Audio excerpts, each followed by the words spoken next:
A very warm welcome to all the aspirant of library and information science. सभी विद्यार्थियों का स्वागत है जो भी लाइब्रेरी साइंस से BLIS CLIS MLIS कर रहे हैं कर चुके हैं। या आप में से कई सारे ऐसे स्टूडेंट हैं जो कॉम्पिटिटिव एग्जाम की तैयारी कर रहे हैं। तो स्टूडेंट आप सभी से रिक्वेस्ट है, अगर आप चैनल पर नए हैं तो चैनल को सब्सक्राइब कर लें, वीडियो को लाइक कर दें और अपने दोस्तों में भी शेयर कर दें ताकि उन तक भी लेक्चर का जो नोटिफिकेशन हो पहुँच सके। तो आज का जो हमारा लेक्चर है इसमें हम कवर करने वाले हैं इवेल्युएशन मेथोडोलॉजी। इससे पहले हमने कई सारे लेक्चर डाल दिए हैं जो MLII 101 102 चल रहा है, अभी 103 भी करवा दिया है हमने, और MLI 101 102 के भी कई सारे लेक्चर हमने कवर करा दिए हैं। तो अगर आपने वो सारे लेक्चर नहीं देखे हैं तो आप वो देख सकते हैं। अगर आप BLIS का स्टूडेंट है तो उससे भी रिलेटेड हमने कई सारे लेक्चर डाले हुए हैं। और अगर आप लोगों को फ्रेश लेक्चर चाहिए तो आप कमेंट बॉक्स में ज़रूर करें। तो आज का जो हमारा लेक्चर है ये पार्ट है MLII 102 का। ब्लॉक 1 का लास्ट यूनिट चल रहा है, यूनिट 5। तो इवेल्युएशन मेथोडोलॉजी, इसको पढ़ाने से पहले आप लोगों से कुछ बात शेयर करना चाहूँगा। काफ़ी टाइम हो गया आप लोगों को सिर्फ पढ़ाता हूँ और फिर मैं चला जाता हूँ, बट आप लोगों के जो कमेंट्स होते हैं काफ़ी अच्छे होते हैं और काफ़ी सपोर्टिव होते हैं।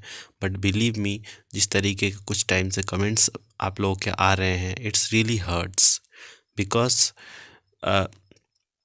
आप लोग एकदम से सो रहे होते हैं। आपको पता है कि कितना चीज़ें हम इन्वेस्ट करते हैं, कितना हम लोग अपना टाइम यहाँ पे निकाल के इस चीज़ को हम कंटिन्यू रख रहे हैं just for the shake of your benefit. क्योंकि आप लोग यहाँ पे पढ़ें, MLIS के क्लासेस में कितने स्टूडेंट आ रहे हैं, कितने स्टूडेंट देख रहे हैं, उससे हम मैटर नहीं करते कि हाँ कितने स्टूडेंट देख रहे हैं। जस्ट फॉर द शेक कि एक स्टूडेंट भी अगर देख रहा है तो उसकी हेल्प हो रहा है। तो ये देख के हम चीज़ें कवर करा रहे हैं। बट नहीं, आप लोग आते हैं, एकदम से सो रहे होते हैं, और जब भी एग्ज़ाम आता है तो फिर आप लोग जग जाते हैं और फिर आपको अपने मनपसंद का लेक्चर चाहिए जो आप चाहें। ऐसा नहीं होता है। हम एक सीक्वेंस फॉलो कर रहे हैं, जो सीक्वेंस अगर आपको खुद नहीं मिलेगा तो आप खुद उस चीज़ को कंफ्यूज होगे कि सर आप सीक्वेंस फॉलो नहीं कर रहे हैं, लेक्चर इधर का उधर पड़ा हुआ है। हर चीज़ को एक सीक्वेंस के हिसाब से चल रहा है। आपको अपने मन के हिसाब से चाहिए, अगर वो नहीं मिल रहा है तो हम एक बहुत बेकार टीचर हो गए हैं। This is really, I mean, you are respecting your teacher. कल को आप एक लाइब्रेरियन बनेंगे जो कि एक रिस्पॉन्सिबल जॉब है। आप कैसे वहाँ पे एक रिस्पॉन्सिबल, अगर लाइब्रेरियन नहीं एक रिस्पॉन्सिबल आप अगर यहाँ पे स्टूडेंट नहीं बन सकते तो लाइब्रेरियन कैसे बनेंगे।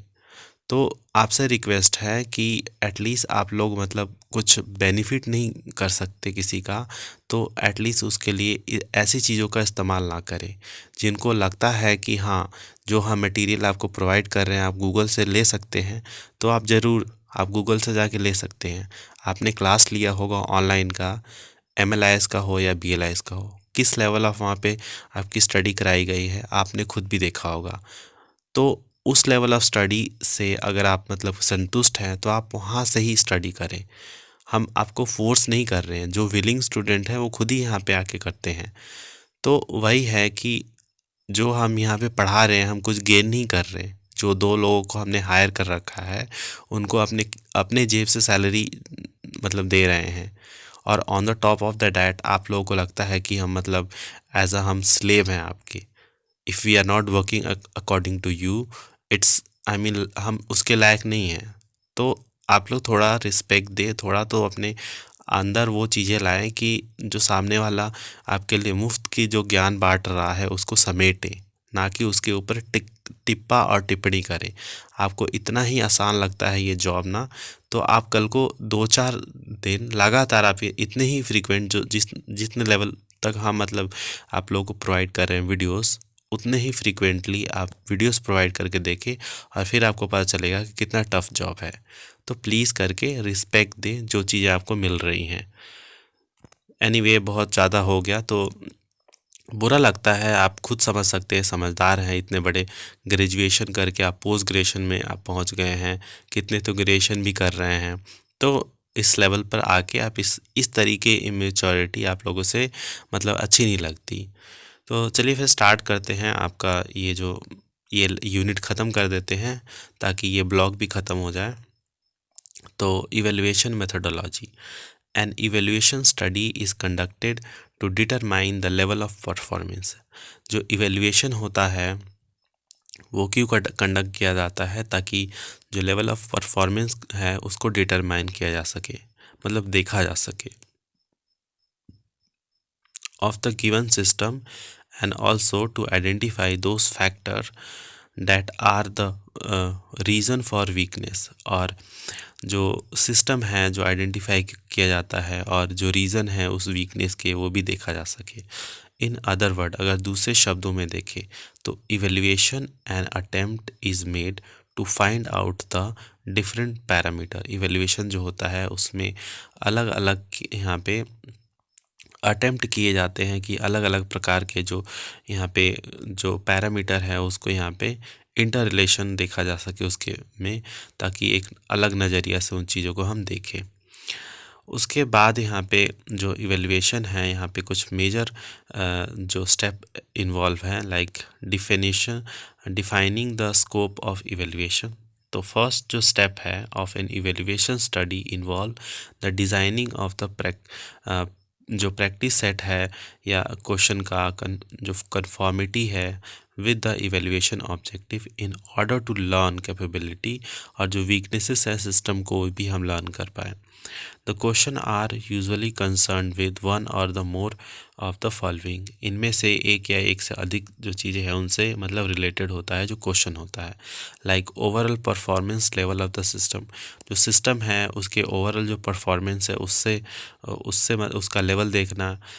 कवरिंग द प्रोसेसिंग, जो प्रोसेसिंग है उसको कवर करना। फिर इंडेक्सिंग करना, इंडेक्स लैंग्वेज है, सर्चिंग है, इनपुट प्रोसीजर हो गया, and computer processing.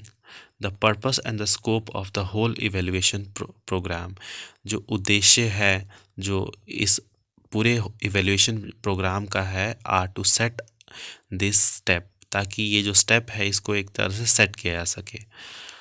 How the evaluation study will be conducted, और इवेल्युएशन स्टडी जो होती है वो कैसे होती है।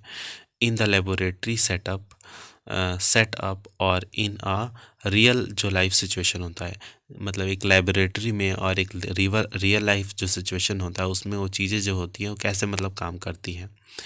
इन फैक्ट अ डिटेल जो प्लान जो होता है checked out at this stage, एक मतलब इस स्टेज पे जो एक डिटेल प्लान होता है वो चेकआउट किया जाता है। That form the basis for the rest of the program, जो एक मतलब बेस बनता है हर मतलब प्रोग्राम का। लाइक फॉर एग्जांपल अगर आपको मतलब किसी पॉपुलेशन का अगर सर्वे करना होता है, तो अगर पॉपुलेशन ज़्यादा है तो अगर आप मतलब उसमें अपना टाइम और पैसा इन्वेस्ट करें और at the end of the day आपको रिज़ल्ट अच्छा ना आए, तो आप पहले क्या करते हैं कि पहले आप एक सैंपल बनाते हैं, मतलब उनमें से कुछ सैंपल कलेक्ट करते हैं।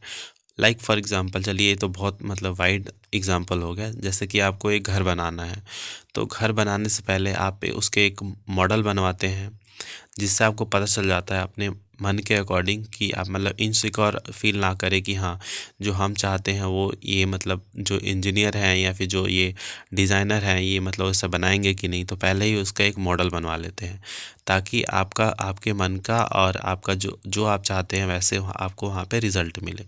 तो सेम यहाँ पे वही बात की गई है। फिर यहाँ पे दूसरा जो पॉइंट है वो है डिज़ाइनिंग द इवेल्युएशन प्रोग्राम, जो इवेल्युएशन प्रोग्राम है उसको डिज़ाइन करना। This step involve the preparation of a detail plan of action, एक डिटेल प्लान ऑफ एक्शन इसमें लिया जाता है। Concerning the identification of parameter, जो पैरामीटर है उससे related, and producer and procedure for collection of data, जो कि ज़रूरत होती है क्वेश्चन को आंसर करने के लिए। The designer might need to control some of the parameter, जो डिज़ाइनर होता है वो कुछ कुछ जो पैरामीटर होता है उसको कंट्रोल करता है of the system while conducting an evaluation program, तब जब इवेल्युएशन जो प्रोग्राम होता है जब हो रहा होता है। तो उसके बाद जो नेक्स्ट जो यहाँ पे पॉइंट है वो है एग्जीक्यूशन ऑफ द इवेल्युएशन। अब एक बार जो है प्रोग्राम यहाँ पे जो डिज़ाइन हो गया, अब उसके बाद उसको एग्जीक्यूट करना है। In this stage in which data are continuously derived in a way prescribe in the design stage. जो डेटा होता है वो कंटिन्यूअसली यहाँ पे डिराइव किया जाता है ताकि उनको एक प्रिस्क्राइब स्टेज में मतलब डिज़ाइन किया जा सके। इन मोस्ट केसेस ज़्यादातर मतलब ज़्यादातर ऐसा होता है कि अब प्रिपेयर्ड जो नंबर होता है, number of observation are required to avoid simple error. जो सैम्पलिंग एरर होता है उसको अवॉइड करने के लिए ये होता है। उसके बाद जो नेक्स्ट स्टेप है यहाँ पे है analysis and interpretation of the result. अब एक बार उस चीज़ को आपने एग्जीक्यूट कर दिया, उसके बाद आपके पास आता है एनालिसिस करना उस एग्जीक्यूशन से। The success of an evaluation programming rest upon the method of interpretation. जो मेथड होता है इंटरप्रिटेशन पे, उसके ऊपर उस इवेल्युएशन का जो प्रोग्राम है वो रेस्ट करता है। Of result and it's accuracy. This stage should begin before the execution stage is completed. ये जो स्टेज होता है ये स्टार्ट होता है जब एग्जीक्यूशन स्टेज जो होता है वो कंप्लीट हो जाता है। परफॉर्मेंस रिजल्ट और data collection on different parameter during the execution of the evaluation program are analyse. तो जो परफॉर्मेंस होता है रिज़ल्ट का वो कलेक्ट किया जाता है डिफरेंट जो पैरामीटर होता है उसके दौरान, ताकि जो डेटा है उसको इवेलुएट किया जा सके, इंटरप्रेट किया जा सके और एक कंक्लूज़न निकाला जा सके। फिर लास्ट जो पॉइंट है वो है modifying the system in the light of evaluation result. जो भी रिज़ल्ट आया है अगर वो अच्छा है तो उसको मतलब और अपग्रेड करना, अगर उसमें कोई फॉल्ट है तो उसको उन फॉल्ट्स को दूर करना। तो इसमें है finally the retrieval system is modified if necessary. तो रिट्रीवल सिस्टम जो होता है वो मॉडिफाई किया जाता है अगर वो ज़रूरत हो तो, in the light of the result of the evaluation study की मतलब के लिए। तो ये पूरा प्रोसेस था। अब नेक्स्ट जो हमारा यहाँ पे जो लेक्चर है इसमें हम इवैल्यूएशन एक्सपेरिमेंट्स की बात करेंगे। हालांकि ये इतने इम्पोर्टेंट नहीं है, इसको हम ओवरऑल आपको बता देंगे, बट ये मतलब इतना बिल्कुल इम्पोर्टेंट नहीं है। आप इसको स्किप करना चाहें तो कर सकते हैं।